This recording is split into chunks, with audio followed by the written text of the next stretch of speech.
Ladies and gentlemen, welcome to the stream. We're reading Harry Potter, The Prisoner of Azkaban by J.K. Rowling. We are on chapter 15. Going to do a couple of chapters today. I'll split it out though over the YouTube videos. We've got our our host Nimbus. There he is, asleep in his box, peeking out. Hopefully he'll stay there for the duration. If he doesn't, if he moves, I'll move it in between chapters. The camera, get you a better view of him. Everyone enjoying their Saturday? I hope so. What have I been doing today? Visited my parents. Nobody cares about that though, so we'll get started. Chapter 15, The Quidditch Final. He sent me this, Hermione said, holding out the letter. Harry took it. The parchment was damp, and enormous teardrops had smudged the ink so badly in places that it was very difficult to read. Dear Hermione, we lost. I'm allowed to bring him back to Hogwarts. Execution date to be fixed. Beaky is enjoying London. I won't forget all the help you gave us. Hagrid. They can't do this, said Harry. They can't. Buckbeak isn't dangerous. Malfoy's dad frightened the committee into it, said Hermione, wiping her eyes. You know what he's like. They're a bunch of old doddery fools, and they were scared. There'll be an appeal, though. There always is. I can't see any hope. Nothing will have changed. Yeah, it will, said Ron fiercely. You won't have to do all the work this time, Hermione. I'll help. Oh, Ron. Hermione flung her arms around Ron's neck and broke down completely. Ron, looking petrified, patted her very awkwardly on the top of her head. Finally, Hermione drew away. Ron, I'm really sorry about Scabbers, she sobbed. Oh, well, he was old, said Ron, looking thoroughly relieved that she had let go of him. He was a bit useless. You never know. Mum and Dad might get me an oil now. The safety measures imposed on the students since Black's second break-in made it impossible for Harry, Ron and Hermione to go and visit Hagrid in the evenings. Their only chance of talking to him was during the Care of Magical Creatures lessons. He seemed numb with shock at the verdict. It's all my fault. Got all tongue-tied. They was all sitting there in black robes, and I kept dropping my notes and forgetting all them dates you gave me, Hermione. And then Lucius Malfoy stood up and said his bit, and the committee just did exactly what he told them. There's still an appeal, said Ron fiercely. Don't give up yet. We're working on it. They were walking back up to the castle with the rest of the class. Ahead, they could see Malfoy, who was walking with Crabbe and Goyle, and kept looking back, laughing derisively. It's no good, Ron, said Hagrid sadly as they reached the castle steps. That committee's in Lucius Malfoy's pocket. I'm just gonna make sure the rest of Beaky's time is the happiest he's ever had. I owe him that. Hagrid turned around and hurried back towards his cabin, his face buried in a handkerchief. Look at him blubber. Malfoy, Crabbe and Goyle had been standing there inside the castle doors, listening. Have you ever seen anything quite as pathetic? Said Malfoy, and he's supposed to be our teacher. Harry and Ron both made furious moves towards Malfoy, but Hermione got there first. Smack! She slapped Malfoy around the face with all her strength. Malfoy staggered. Harry, Ron, Crabbe and Goyle stood flabbergasted as Hermione raised her hand again. Don't you dare call Hagrid pathetic, you foul, you evil. Hermione, said Ron weakly, and tried to grab her hand as she swung it back. Get off, Ron. Hermione pulled out her wand. Malfoy stepped backwards. Crabbe and Goyle looked at him for instructions, thoroughly bewildered. Come on, Malfoy muttered, and the next moment all three of them had disappeared into the passageway to the dungeons. Hermione, Ron said again, sounding both stunned and impressed. Harry, you'd better beat him in the Quidditch final, Hermione said shrilly. You just better had, because I couldn't stand it if Slytherin win. We're due in charms, said Ron, still goggling at Hermione. We'd better go. They hurried up towards the marble staircase, towards Professor Flitwick's classroom. You're late, boys, said Professor Flitwick reprovingly as Harry opened the classroom door. Come along, quickly, one's out. We're experimenting with cheering charms today. We've already divided into pairs. Harry and Ron hurried to a desk at the back and opened their bags. Ron looked behind him. Where's Hermione gone? Harry looked around too. Hermione hadn't entered the classroom yet. Harry knew she had been right next to him when they had opened the door. That's weird, said Harry, staring at Ron. Maybe she just went to the bathroom or something. But Hermione didn't turn up all lesson. She should have done, or she could have done with a cheering charm on her too, said Ron, as the class left for lunch, all grinning broadly. The cheering charms had left them with a feeling of great contentment. Hermione wasn't at lunch either. By the time they had finished their apple pie, the after effects of the cheering charms were wearing off, and Harry and Ron were starting to get slightly worried. You don't think Malfoy did something to her? Ron said anxiously as they hurried upstairs towards Gryffindor Tower. They passed the security trolls, gave the fat lady the password, uh, flibbery giblet, and scrambled through the portrait hole into the common room. Hermione was sitting at a table, fast asleep. Her head rested on an open arithmancy book. They went to sit down on either side of her. Harry prodded her awake. What? What? Said Hermione, waking up with a start and staring wildly around. Is it time to go? Which lesson have we got now? Divination, but it's not for another 20 minutes, said Harry. Hermione, why didn't you come to Charms? What? Oh, no, Hermione squeaked. I forgot to go to Charms. But how did you forget? Said Harry. You were with us till we were right outside the classroom. I don't believe it, Hermione wailed. Was Professor Flitwick angry? Oh, it was Malfoy. I was thinking about him and lost track of things. You know what, Hermione, said Ron, looking down at the enormous arithmancy book Hermione had been using as a pillow. I reckon you're cracking up. You're trying to do too much. What's Nimbus doing? Oh, he's maybe interested in the camera.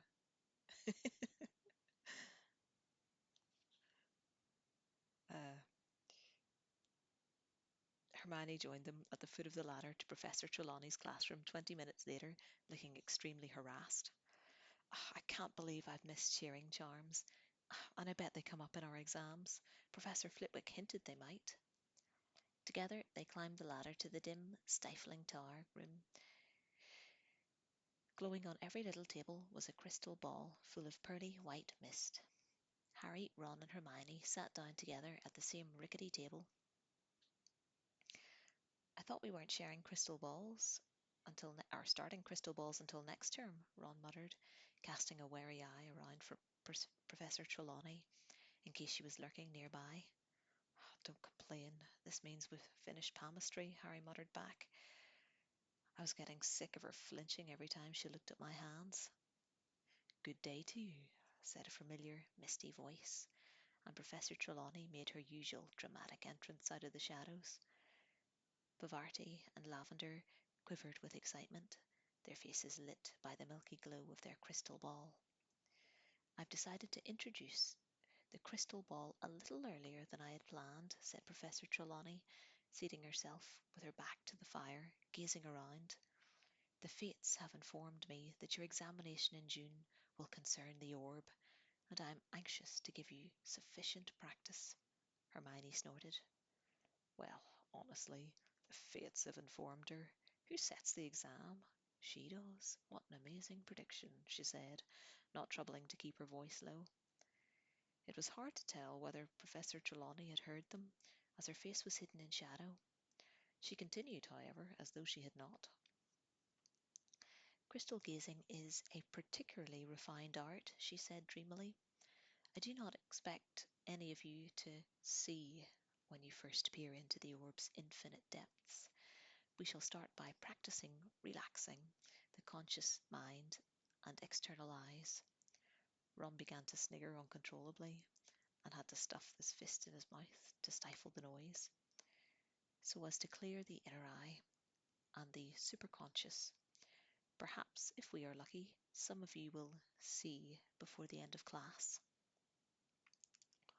And so they began. Harry, at least, feeling extremely foolish, stared blankly at the crystal ball, keeping his mind empty when thoughts such as, "this is stupid," kept drifting across it.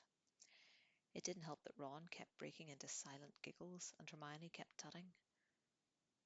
"Seen anything yet?" Harry asked them after a quarter of an hour's quiet crystal gazing. "Yeah, there's a burn on this table," said Ron, pointing. "Someone spilled their candle." "This is such a waste of time," Hermione hissed. "I could have been practicing something useful. I could have been catching up on shearing charms." Professor Trelawney rushed past. "Would anyone like me to help them interpret the shadowy potents within their orb?" she muttered over the clinking of her bangles. "I don't need help," Ron whispered. "It's obvious what this means. There's going to be lots of fog tonight." Both Harry and Hermione burst out laughing. "Now, really," said Professor Trelawney, as everyone's heads turned in their direction. Parvati and Lavender were looking scandalized. "You're disturbing the clairvoyant vibrations." She approached their table and peered into their crystal ball. Harry felt his heart sinking. He was sure he knew what was coming. "There's something here," Professor Trelawney whispered, lowering her face to the ball, so that it was reflected twice in her huge glasses. "Something's moving, but what is it?" Harry peered. Harry was prepared to bet anything he owned, including his firebolt, that it wasn't good news, whatever it was. And sure enough, "My dear," Professor Trelawney breathed, gazing up at Harry, "it is here, plainer than before. My dear, stalking towards you, growing ever closer. Oh, for goodness sake," said Hermione loudly, "not that ridiculous grim again." Professor Trelawney raised her enormous eyes to Hermione's face. Parvati whispered something to Lavender, and they both glared at Hermione too. Professor Trelawney stood up, surveying Hermione with unmistakable anger. "I am sorry to say that from the moment that you arrived in my class, my dear, it has been apparent that you do not have what the noble art of divination requires. Indeed, I don't remember ever meeting a student whose mind was so hopelessly mundane." There was a moment's silence. Then, "Fine," said Hermione suddenly, getting up and cramming, unfogging the future, back into her bag. "Fine," she repeated, swinging her bag over her shoulder and almost knocking Ron off his chair. "I give up. I'm leaving." And to the whole class's amazement, Hermione strode over to the trapdoor, kicked it open, and climbed down the ladder out of sight. It took a few minutes for the class to settle down again. Professor Trelawney seemed to have forgotten all about the grim. She turned abruptly from Harry and Ron's table, breathing rather heavily, as she tugged her gauzy shawl more closely to her. "Oh," said Lavender suddenly, making everyone start. "Oh, Professor Trelawney, I've just remembered. You saw her leaving, didn't you? Didn't you, Professor? Around Easter, one of our number will leave us forever. You said it ages ago, Professor." Professor Trelawney gave her dewy smile. "Yes, my dear, I did indeed know that Miss Granger would be leaving us. One hopes, however, that one might have been mistaken.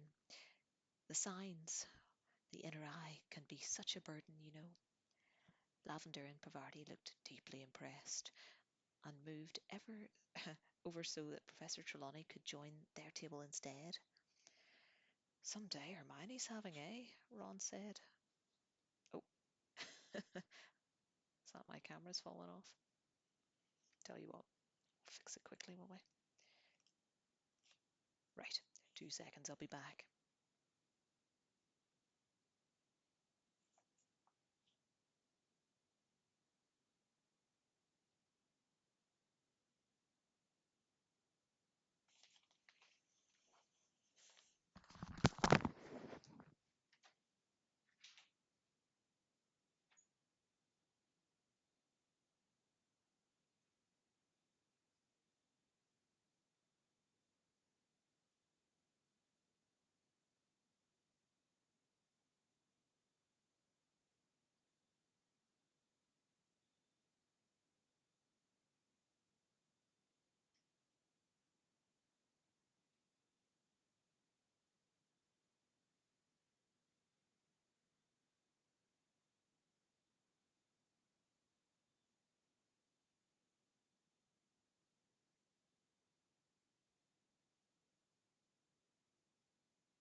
fluffy idiot.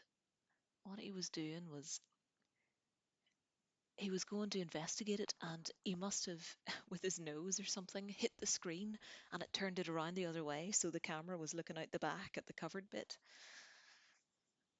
What a menace.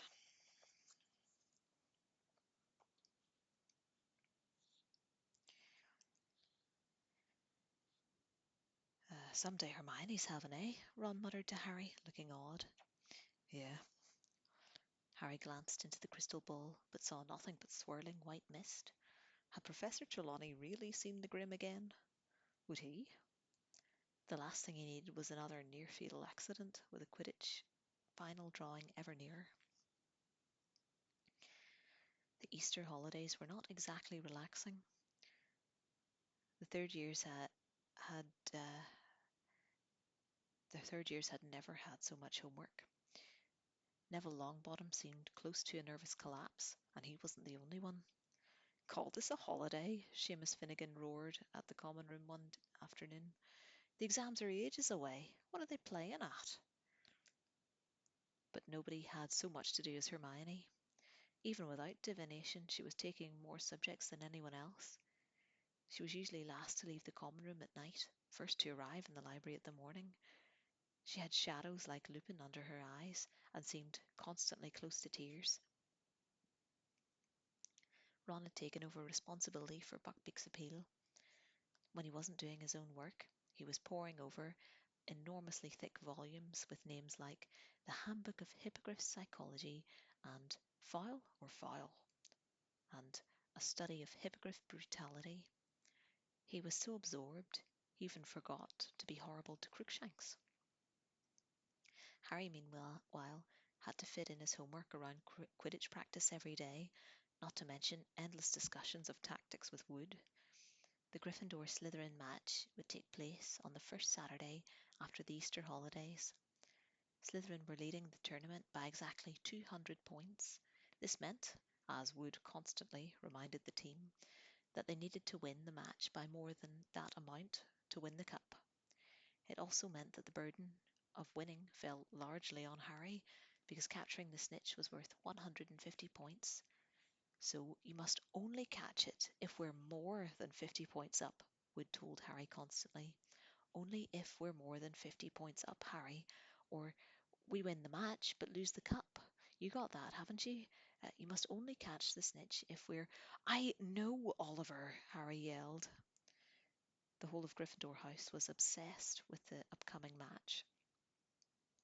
Gryffindor hadn't won the Quidditch Cup since the legendary Charlie Weasley, Ron's second oldest brother, had been Seeker, but Harry doubted whether any of them, even Wood, wanted to win as much as he did.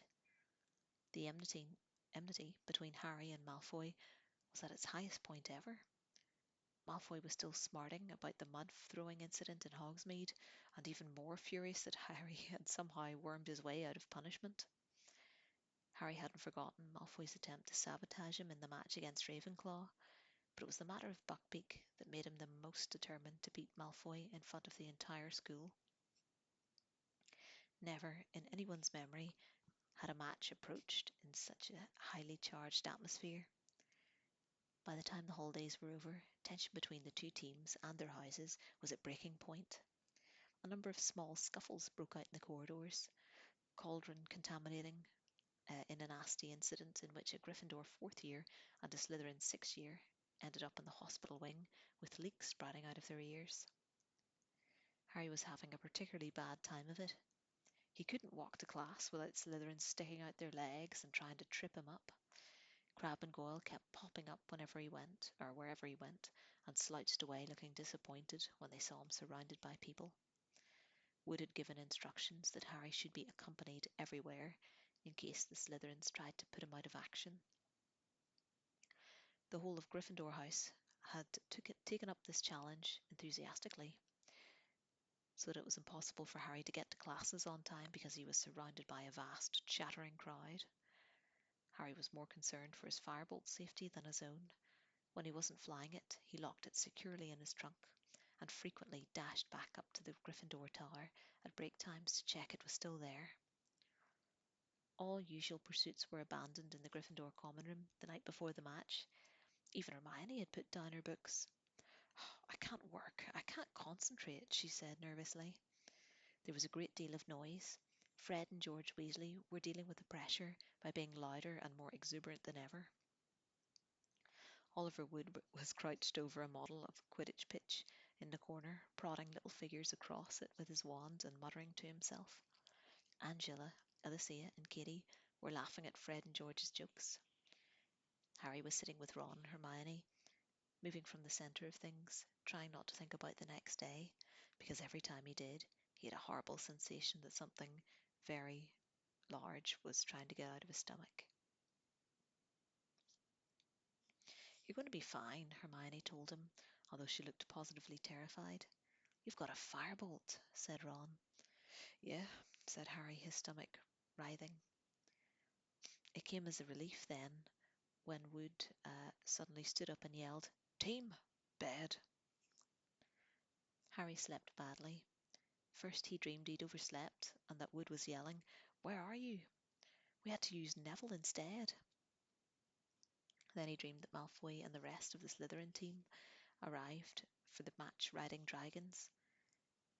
He was flying at breakneck speed, trying to avoid a spurt of flames from Malfoy's steed's mouth, when he realised he had forgotten his firebolt. He fell through the air and woke with a start. It was a few seconds before Harry remembered that the match hadn't taken place yet. He was safe in bed, and that the Slytherin team definitely wouldn't be allowed to play on dragons. He was feeling very thirsty. As quietly as he could, he got out of his four-poster and went to pour himself some water from the silver jug beneath the window. The grounds were still and quiet. No breath of wind disturbed the treetops in the forbidden forest.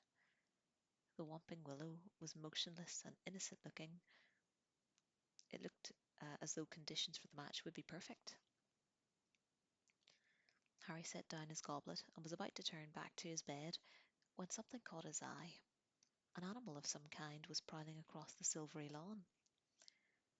Harry dashed to his bedside table, snatched up his glasses and put them on, then hurried back to the window. It couldn't be the Grim, not now, right before the match.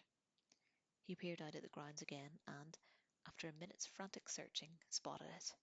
It was skirting the edge of the forest now, and it wasn't the Grim at all. It was a cat. Harry clutched the window ledge in relief and recognised the bottle-brush tail. It was only Crookshanks. Or was it only Crookshanks? Harry squinted, pressing his nose flat against the glass. Crookshanks seemed to have come to a halt. Harry was sure he could see something else moving in the shadows of the trees too. The next moment it had emerged, a gigantic, shaggy black dog moving stealthily across the lawn. Crookshanks trotted at its side. Harry stared. What did this mean? If Crookshanks could see the dog as well, how could it be an omen of Harry's death? Ron, Harry hissed. Ron, wake up. Huh? You need to tell me if you can see something. It's all dark, Harry, Ron muttered thickly. What are you on about? Down here. Harry looked quickly back out the window. Crookshanks and the dog had vanished. Harry climbed onto the windowsill to get a look right down into the shadows of the castle. But they weren't there. Where had they gone? A loud snore told him Ron had fallen asleep again. Harry and the rest of the Gryffindor team entered the Great Hall next day to enormous applause. Harry couldn't help grinning broadly as he saw that both the Ravenclaw and Hufflepuff tables were clapping too. The Slytherin table hissed loudly as they passed. Harry noticed that Malfoy looked even paler than usual. Wood spent the whole of breakfast urging his team to eat while touching nothing himself. Then he hurried himself off to the pitch before anyone else had finished, so that he could get a good idea of the conditions. As they left the Great Hall, everyone applauded again. Good luck, Harry, called Cho Chang. Harry felt himself blushing. Okay, no wind to speak of. Sun's a bit bright. That could impair your vision. Watch out for it. Ground's fairly hard. Good, that'll give us a good fast kick-off. Wood paced around, staring at everything with the team behind him. Finally, he saw the front doors of the castle open, and in the distance, the rest of the school spilled onto the lawn. Changing rooms, said Wood tersely. None of them spoke as they changed into their scarlet robes. Harry wondered if they were feeling like he was, as though he'd eaten something extremely wriggly for breakfast. In what seemed like no time at all, Wood was saying, "Okay, it's time. Let's go." They started walking out onto the pitch to a tidal wave of noise. Three-quarters of the crowd were wearing scarlet rosettes, waving scarlet flags with a Gryffindor lion upon them, or brandishing banners with slogans such as "Go Gryffindor" and "Lions for the Cup." Behind the Slytherin goalposts, however, 200 people were wearing green. Hmm. No, it's just occurred to me. 200 people were wearing green. That means there's 200 students, 200 Slytherin students anyway, isn't it? Is that adding up? 1, 2, 3, 4, 6, 7, 8. Don't know why I counted that. 800 students in Hogwarts, you reckon? Ah, got the impression it was smaller. Apologies for the sidebar. Uh, Wearing green, the silver serpent of Slytherin glittering on their flag, and Professor Snape sat in the very front row, wearing green like everyone else, and a very grim smile. "And here are the Gryffindors," yelled Lee Jordan, who was acting as commentator as usual. "Potter, Bell, Johnson, Spinnet, Weasley, Wood, uh, oh, Weasley, Weasley and Wood. Widely acknowledged as the best side Hogwarts has ever seen in a good few years." These comments were joined by a tide of boos from the Slytherin end. "And here come the Slytherin team, led by Captain Flint. He's made some changes in the lineup and seems to be going for size rather than skill." More boos from the Slytherin crowd. Harry, however, thought Lee had a point. Malfoy was easily the smallest person on Slytherin's team. The rest were enormous. "Captains, shake hands," said Madam Hooch. Flint and Wood approached each other and grasped each other's hands very tightly. It looked as though they were trying to break each other's fingers. "Mount your brooms," said Madam Hooch. 3, 2, 1. The sound of her whistle was lost in the roar of the crowd as 14 brooms rose into the air. Harry felt his hair fly back off his forehead. His nerves left him in the thrill of the flight. He glanced around, saw Malfoy on his tail, and sped off in search of the snitch. "And it's Gryffindor in possession." Angela Spinnet of Gryffindor with a quaffle, heading straight for the Slytherin goalposts. "Looking good, Alicia." Ah, no. Quaffle interceded by Warrington. Warrington of Slytherin tearing up the pitch. Wham! Nice bludger work there from George Weasley. Warrington drops the quaffle. It's caught by Johnson. Gryffindor back in possession. Come on, Angela. Nice swerve round Montague. Duck, Angela. That's a bludger. She scores. 10-0 to Gryffindor. Angela punched the air as she soared around the end of the pitch. The sea of scarlet below was screaming in delight. Ouch! Angela was nearly thrown off her broom by Marcus Flint, who went smashing into her. "Sorry," said Flint, as the crowd below booed. "Sorry, didn't see her." The next moment Fred Weasley had chucked his beater's club at the back of Flint's head. Flint's nose smashed into the handle of his broom and began to bleed. "That will do," shrieked Madam Hooch, zooming in between them. "Penalty to Gryffindor for an unprovoked attack on their chaser. Penalty to Slytherin for deliberate damage to their chaser." "Come off it, miss," howled Fred. But Madam Hooch blew her whistle, and Alicia flew forward to take the penalty. "Come on, Alicia," yelled Lee into the silence that had descended in the crowd. "Yes, she's beaten the keeper. 20-0 to Gryffindor." Harry turned to Firebolt sharply to watch Flint, still bleeding freely, fly forwards to take the Slytherin penalty. Wood was hovering in the front of the Gryffindor goalposts, his jaw clenched. "Of course, Wood's a superb keeper," Lee Jordan told the crowd as Flint waited for Madam Hooch's whistle. "Superb. Very difficult to pass. Very difficult indeed. Yes, I don't believe it. He saved it." Relieved, Harry zoomed away. gazing around for the snitch, but making sure that he caught every word of Lee's commentary. It was essential that he hold Malfoy off the snitch until Gryffindor was more than 50 points up. Gryffindor in possession. No. Slytherin in possession. No. Gryffindor was back in possession, and it's Katie Bell. Katie Bell for Gryffindor with the quaffle. She's streaking up the pitch. That was deliberate. Montague, a Slytherin chaser, had swerved in front of Katie, and instead of seizing the quaffle, had grabbed her head. Katie cartwheeled in the air, managed to stay on her broom, but dropped the quaffle. Madam Hooch's whistle rang out again as she soared over to Montague and started shouting at him. A minute later, Katie had another penalty past the Slytherin keeper. 30-0. Take that, you dirty cheating. Jordan, if you can't commentate in an unbiased way. I'm telling it like it is, Professor. Harry felt a huge jolt of excitement.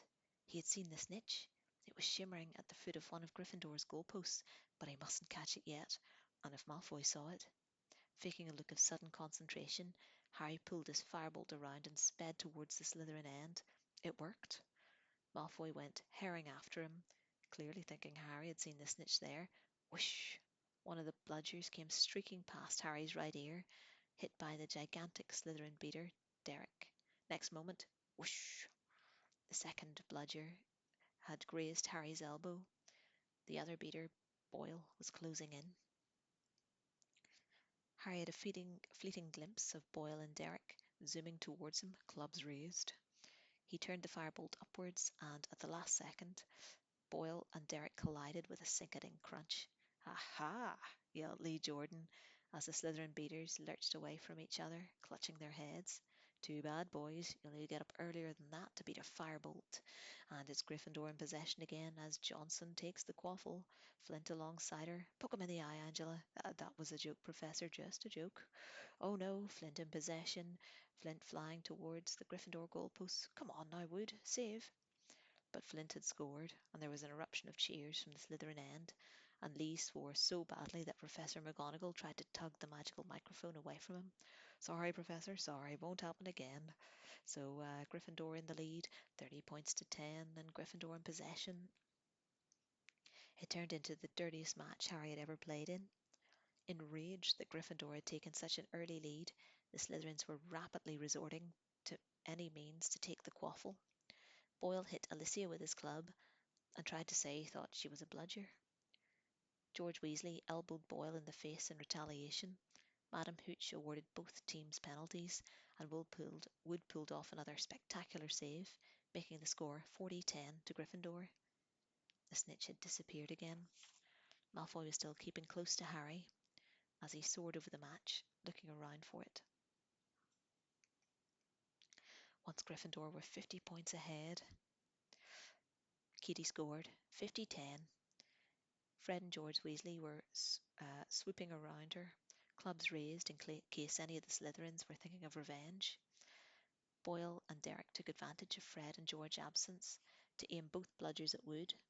They caught him in the stomach, one after the other, and he rolled over in the air, clutching his broom, completely winded. Madam Hooch was beside herself. "You do not attack the keeper unless the quaffle is within scoring area," she shrieked at Boyle and Derek. "Gryffindor penalty." And Alicia scored 60-10. Moments later, Fred Weasley pelted a bludger at Warrington, knocking the quaffle out of his hands. Alicia seized it and put it through the Slytherin goal. 70-10. The Gryffindor crowd below were screaming themselves hoarse. Gryffindor were 60 points ahead, and if Harry caught the snitch now, the cup was theirs. Harry could almost feel hundreds of eyes following him as he soared around the pitch, high above the rest of the game. Malfoy was speeding along behind him, and then he saw it. The snitch was sparkling 20 feet above him. Harry put on a huge burst of speed, wind roaring in his ears. He stretched out his hand, but suddenly the firebolt was slowing down. Horrified, he looked around. Malfoy had thrown himself forward, grabbed hold of the firebolt's tail, and was pulling it back. "You—" Harry was angry enough to hit Malfoy, but he couldn't reach. Malfoy was panting with the effort of holding on to the firebolt, but his eyes were sparkling maliciously. He had achieved what he wanted. The snitch had disappeared again. Penalty, penalty to Gryffindor. I have never seen such tactics, Madam Hooch screeched, shooting up to where Malfoy was sliding back onto his Nimbus 2001. You cheating scum, Lee Jordan was howling into the megaphone, dancing out of Professor McGonagall's reach. You filthy cheating Professor McGonagall didn't even bother to tell him off. She was actually shaking her fist in Malfoy's direction. Her hat had fallen off too, and she was shouting furiously. Alicia took Gryffindor's penalty, but she was so angry she missed by several feet. The Gryffindor team was losing concentration, and the Slytherins, delighted by Malfoy's foul on Harry, were being spurred on to greater heights. Slytherin possession, Slytherin heading for the goal. Montague scores, Lee groaned, 70-20 to Gryffindor. Harry was now marking Malfoy so closely that their knees kept hitting each other. Harry wasn't going to let Malfoy anywhere near the snitch. Get out of it, Potter, Malfoy yelled in frustration as he tried to turn around and find Harry blocking him. Angelina Johnson gets the quaffle for Gryffindor. Come on, Angelina, come on. Harry looked around. Every single Slytherin player, apart from Malfoy, even the Slytherin keeper, was streaking up the pitch towards Angelina. They were all going to block her. Harry wheeled the firebolt around, bent low so he was lying flat along the handle, and kicked it forwards. Like a bullet, he shot towards the Slytherins. Ah! They scattered as the firebolt zoomed towards them. Angelina's way was clear. She scores! She scores! Gryffindor lead by 80 points to 20. Harry, who had almost pelted headlong into the stands, skidded to a halt in mid-air, reversed, and zoomed back into the middle of the pitch. And then he saw something to make his heart stand still. Malfoy was diving, a look of triumph on his face. There, a few feet above the grass below, was a tiny golden glimmer. Harry urged the firebolt downwards, but Malfoy was miles ahead. Go, go, go! Harry urged his broom. They were gaining on Malfoy. Harry flattened himself onto the broom handle as Boyle sent a bludger at him. He was at Malfoy's ankles. He was level. He threw himself forward, taking both hands off the broom, and he knocked Malfoy's arm out of the way. Yes! He pulled out of his dive, his hand in the air, and the stadium exploded. Harry soared above the crowd, an odd ringing in his ears. The tiny golden ball was held tight in his fist, beating its wings hopelessly against its fingers. Then Wood was speeding towards him, half blinded by tears. He seized Harry around the neck, sobbed unrestrainedly onto his shoulder. Harry felt two large thumps as Fred and George hit them. Then Angelina, Alicia, and Katie's voices. We won the cup! We won the cup! Tangled together in many-armed hug, the Gryffindor team sank, yelling hoarsely, back to earth. Wave upon wave of crimson supporters were pouring over the barriers onto the pitch. Hands were raining down on their backs. Harry had a confused impression of noise and bodies pressed in on him. Then he and the rest of the team were hoisted onto the shoulders of the crowd, thrust into the light. He saw Hagrid, plastered with crimson rosettes. You beat them, Harry, you beat them. Wait till I tell Buckbeak. There was Percy, jumping up and down like a maniac, all dignity forgotten. Professor McGonagall was sobbing harder than Wood, wiping her eyes with an enormous Gryffindor flag. And there, fighting their way towards Harry, were Ron and Hermione. Words failed them. They simply beamed as Harry was borne towards the stands, where Dumbledore stood, waiting with an enormous Quidditch cup. If only there'd been a Dementor around. As a sobbing Wood passed Harry the cup and he lifted it into the air, Harry felt he could have produced the world's best Patronus. End of chapter 16.